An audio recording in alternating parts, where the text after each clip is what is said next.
단종이 상황으로 물러나고 약 1년여의 시간이 흐른 1456년 6월 2일 단종에게 날벼락 같은 소식이 전해집니다. 아이고. 세종 때부터 조선 조정에서 일해온 성삼문, 박팽년, 하회지 등 이 집현전 출신 관료들이 모진 고문을 당하고 있다는 소식이었습니다. 태우 씨, 이게 지금 무슨 일 때문인지 알고 계시죠? 네. 집현전 학자들을 중심으로 단종 복위 운동이 일어났는데요. 그때 문신 중에 한 명이었던 김질의 배신으로 이 복위 운동이 실패로 돌아가게 된 것 같아요.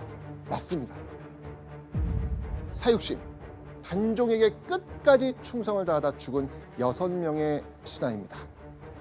세조 몰래 단종을 복위시키려다가 들키고 만 거예요. 그런데 추국 도중 나온 어떤 말 때문에 조용히 살고 싶었던 단종의 삶을 세차게 뒤흔드는 일이 또 한 번 벌어집니다. 그 말은 과연 무엇이었을까요? 상왕께서도 역시 너희들의 역모에 참여해 알고 있는가? 하니 성삼문이 대답하기를 알고 있다. 창덕궁에 나아가니 상왕께서 대도자를 내려주셨다.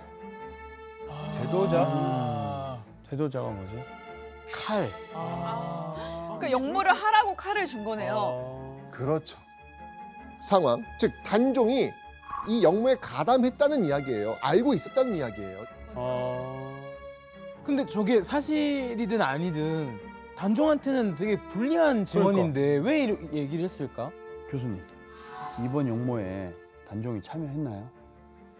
사실 상황 단종이 사전에 사건에 대해서 인지하고 있었다라고 하는 기록은 개인적으로는 조금 신뢰가 많이 가지 않는 그런 기록입니다. 왜냐하면 단종의 양이라고 하는 것 자체가 자신이 더 이상 무엇을 할 수 없다라고 하는 무력감 속에서 이루어진 일인데 뒤에서는 자신의 복위를 위한 제스처를 취했다는 것이 좀 앞뒤가 안 맞는 부분이 있고요. 만약에 100번 양보해서 저게 실록에 나와 있는 것처럼 사실이라고 할지라도 그러한 증언은 거의 고진 고문 끝에 나온 이야기가 아니었을까라는 생각을 합니다. 그러니까 대도자라고 저 칼을 막 적나라하게 쓰는 기록부터 잘못됐고 또 세조 실록이고 뭔가 의심스러워요. 세조는요, 이런 단종의 복위 운동이 일어난 후에도 단종에게는 벌을 주진 않습니다. 하지만 약 1년여의 시간이 흐른 1457년 6월 21일 누군가 세조에게 또 한 번 역모를 일으키려 했다는 소식이 들려옵니다. 판돈령 부사 송현수와 행돈령부 판관 권완이 반역을 토모합니다. 자, 여기서 우리가 주목해야 될 인물이 있습니다. 바로 송현수. 정태호 씨, 송현수 누굽니까? 정순 왕후의 아버지. 단종에게는 장인어른이죠. 잠깐만 그 수양대군 친구. 맞습니다. 허허, 이거 이상해요. 이상합니다, 저는. 사실 역모를 계획했다는 의견만 있을 뿐 실질적인 모의 증거는 없었거든요. 하지만 세조는요, 송현수의 역모 계획을 듣자마자 바로 진상을 조사하라 명령합니다.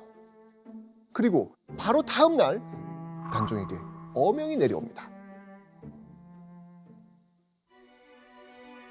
상왕을 노산군으로 강등시키고 궁에서 내보내 영월에서 살게 하라.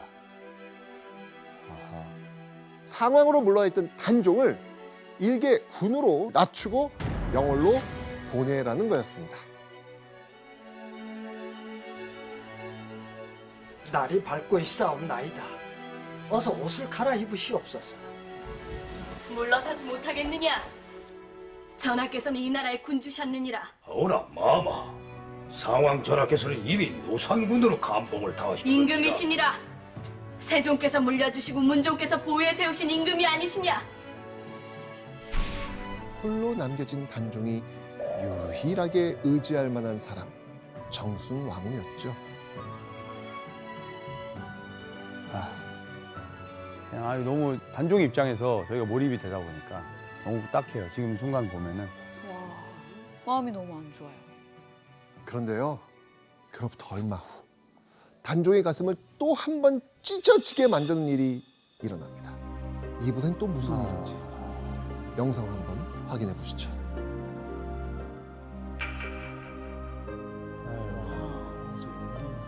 이는 부부간에서 이별을 하라는 것이 아니냐. 제발 부탁일세 도승지. 왕대비와 함께 가게 해주시구려. 같이 안 못 갔구나. 중전! 나는 참 인연 넣지 못되게 네가 진짜 생이별.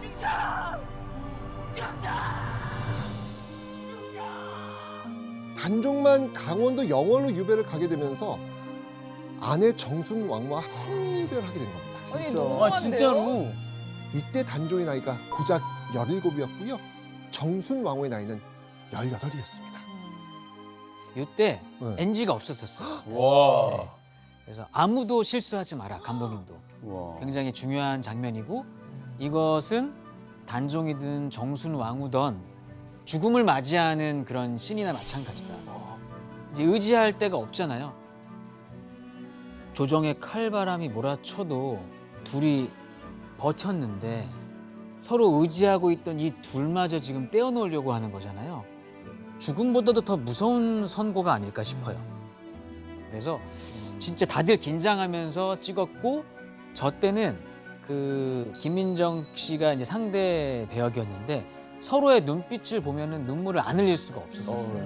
네. 야, 지금 잠깐 보는데도 더 단종의 마음을 이해할 수 있을 정도로 너무 몰입되는 연기여가지고 대단하네요. 그런데요, 단종이 먼 유배기를 떠나기 전 아내 정순 왕후와 실제로 눈물의 이별을 했다고 알려져 있는 장소가 있습니다. 여기입니다. 여기 어딘지 아세요? 청계천인가요? 네, 맞아요. 아, 청계천 영도교. 영도교?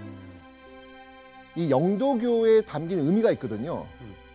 네, 그 유배지로 향하는 남편 단종의 마지막 모습을 눈에 담기 위해서 정순 왕후가 맨발로 나옵니다. 네, 한달음에 달려 나왔고 바로 이곳 영도교에서 단종과 정순 왕후 두 사람이 영영 이별을 하게 됩니다. 그래서 이 다리를 영이별 다리, 영이별교, 영영 건넌 다리라고 불려지고 있다고 해요. 맞습니다. 구중궁궐에서 오직 서로의 품에 의지하던 두 사람은 바로 이 영도교에서 생애 마지막 이별을 하게 된 겁니다. 저 또 영상 보니까 더 막 다가오는 것 같아요. 그러니까 너무 슬픈 장면이에요. 슬퍼.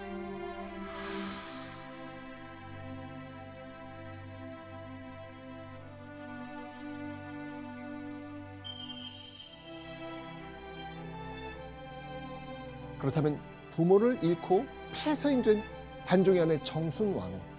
정태호 씨, 이 헤어진 이후 궁 밖에서 정순 왕후가 어떤 삶을 살았는지는 아시나요? 전 영월에 있어가지고요. 잘 몰라요. 예. 궁금한데. 궁금하지 않으셨어요? 너무 궁금하죠. 정순 왕후의 삶을 추측할 수 있는 장소가 남아 있습니다. 장소?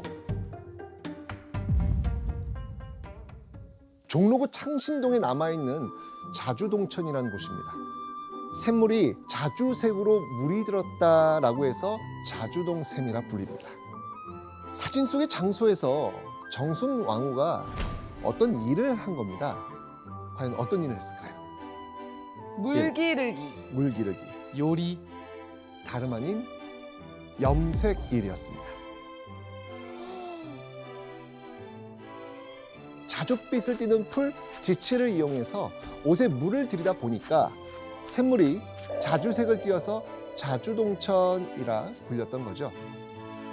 한 나라의 왕비였던 여인이 이렇게 몸쓰는 일까지 하면서 힘들게 살았다는 겁니다. 감옥과 같은 청령포에서 외롭고 힘겨웠을 단종의 말동무가 되어준 친구가 있었습니다. 친구? 혼자 간 게 아니에요? 확인해 보시죠. 청룡포 숲 한가운데 군계 일학처럼 솟아있는 소나무, 관음송입니다. 저게 단종의 애처로운 모습을 직접 목격하고 또 오열하는 것도 직접 들었다고 해서 볼관, 소리음, 그래서 관음송이라는 이름이 붙여졌다고 해요. 그리고 이 관음송이 이렇게 살짝 갈라져 있잖아요. 저 위에 앉아서 그렇게 울고 또 정수나무가 있는 곳을 바라보면서 그 아픔을 달래는 유일한 장소였던 것 같아요. 박상궁, 예 마마, 중전을 닮지 않았느냐? 저건 눈이고 저건 입이 아니냐? 흉전이 날 보고 웃고 있구나. 중전, 날 보고 계십니까? 내가 여기 있어요. 처음 보셨을 때 그 소나무와 지금 소나무 느낌이 어떠세요? 달라요. 외로워 다르시죠? 보여요. 그렇죠. 그래서 오늘 소나무가 있었구나. 그런데 청룡포에서 힘든 유배 생활을 이어가던 단종이 갑자기 청룡포를 떠나야 되는 일이 생깁니다. 단종이 청룡포로 유배를 오고 약 2개월 뒤 홍수가 나는 바람에 청룡포가 물에 잠겨버린 거예요. 단종은 부랴부랴 짐을 싸서 청룡포를 빠져나와야 했습니다. 낯선 유배지에 간신히 적응하나 싶었는데 또 한 번 거처를 옮겨야 하는 기구한 상황에 놓이게 된 거죠. 결국 단종은 유배 2개월 만에 홍수를 피해 영월 관하에 있는 관풍헌으로 거처를 옮겨야 했습니다. 그리고 이곳에 있는 정자에서 단종은 자신의 심정을 담은 시를 남깁니다. 우리 정태우 씨가 한번 단종의 심정을 읽어봐 주시죠. 달 밝은 밤 두견이 우는데 근심 품고 누대 앞에 기대었네. 네가 슬피 우니 나는 듣기가 괴롭구나. 네 울음소리가 없다면 나도 근심이 없으련만. 세상에 괴로운 사람들이여 부디 춘3월 두견이 우는 누대에 오르지 말게나. 이 시의 제목은 자규시인데요. 자규는 바로 두견새라고도 불린 소쩍새를 뜻합니다. 네, 소쩍새가 밤에 굉장히 구슬프게 운다고 해요. 근데 그 울음소리가 마치 내 울음소리와 같더라고요. 네, 당시에는 너무 힘들었는데 내 처지가 마치 소쩍새와 같구나 라고 느꼈던 것 같아요. 너무 외로운 거예요. 네. 그렇게 단종이 애달픈 하소연을 하며 유배 생활을 이어가고 있는 동안 조선 조정이 또 한 번 떠들썩해집니다. 1457년 6월 26일 단종을 복위시키려는 또 다른 영모가 발생하고 만 겁니다. 자, 그럼 이번 영모의 주인공은 또 누구였을까요? 누구죠? 고변을 당한 사람의 이름은 바로 이유, 바로 세종의 6번째 아들인 금성대군이었습니다. 금성대군은요, 유배를 떠나서 경상북도 순흥 지역, 오늘날 영주에 머물고 있었거든요. 유배 중이었던 금성대군이 지역 인물들과 결탁해서 단종을 복위시킬 계획을 세우다 발각된 겁니다. 아 근데 이 정도면 아무것도 없는데 영모를 핑계로 그냥 죽이고 싶은 사람을 다 없애는 것 같아요. 그러니까 이미 수양대군이 그 권력을 다 잡고 있는데 영모를 꾀할 만한 사람도 사실 없었을 것 같고 무서워서. 네.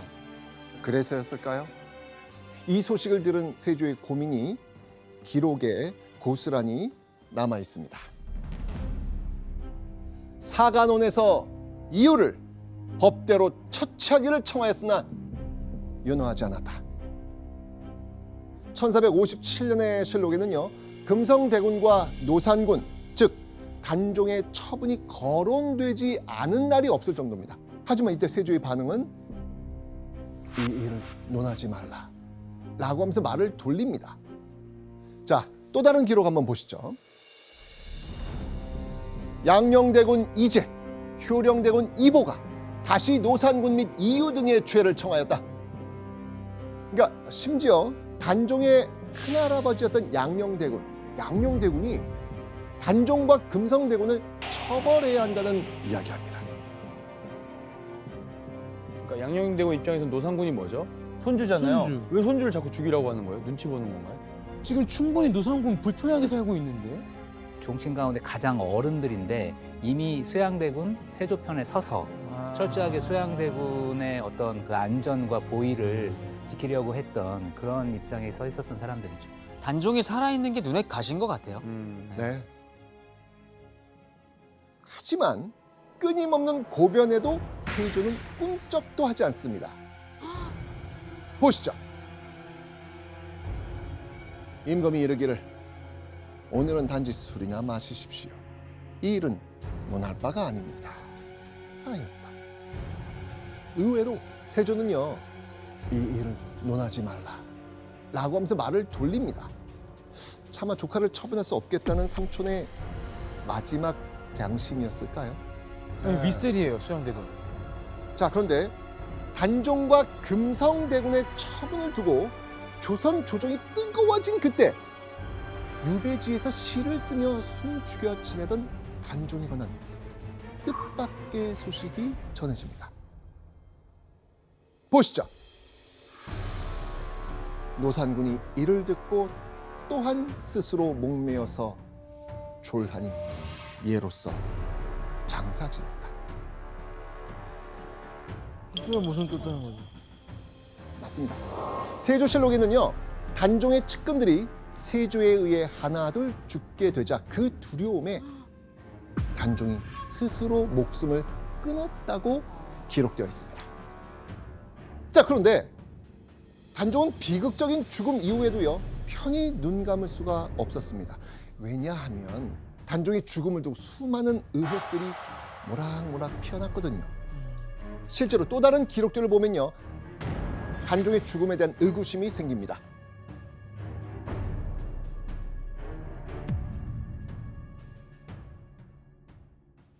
영월에 사약을 보냈으니 그 공사가 지금도 금부에 남아 있습니다. 선조실록. 삼촌 세조가 사약을 내려 조카 단종을 죽였다는 기록입니다. 자살이 아니라는 거네요.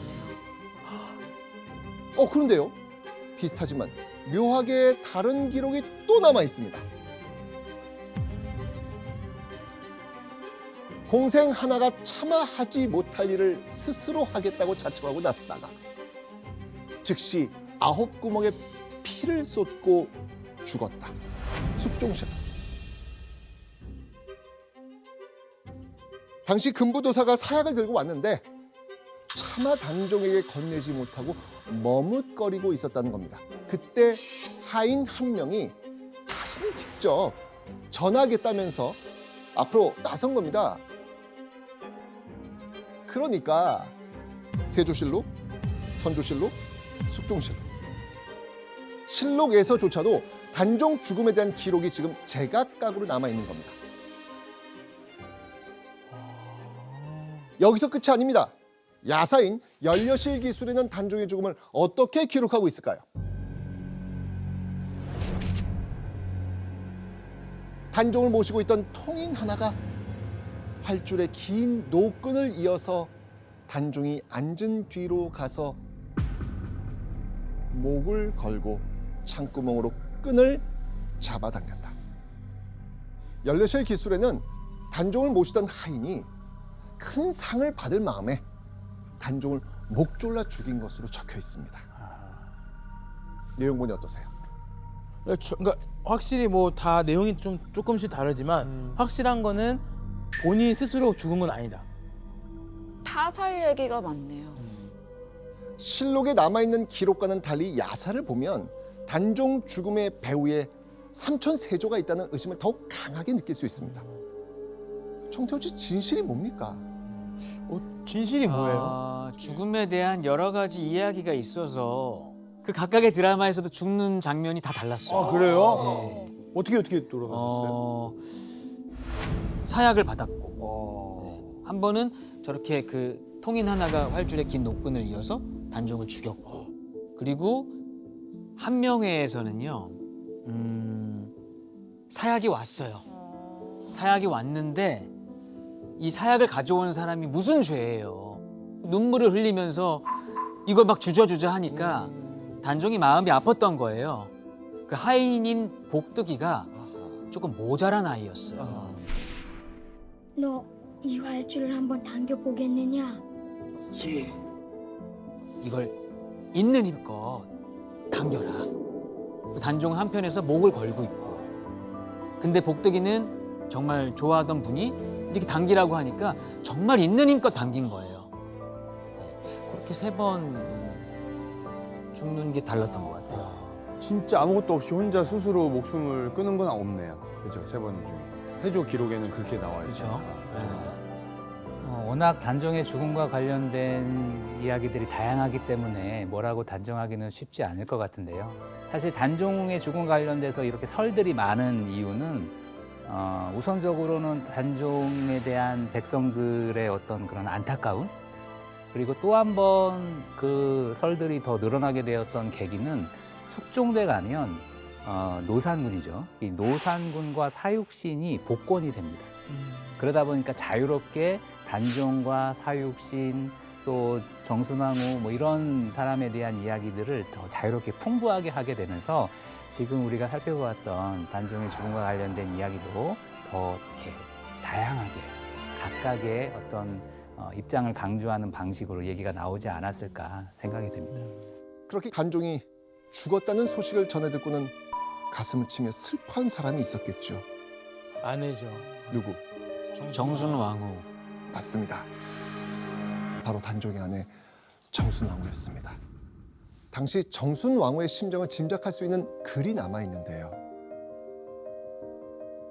작은 석봉이 있었는데 그 위에 매일 올라가 영월을 바라보았다.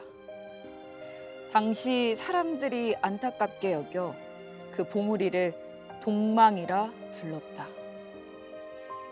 글 속에 남아있는 작은 석봉은 동쪽 산봉우리 동망봉을 뜻합니다.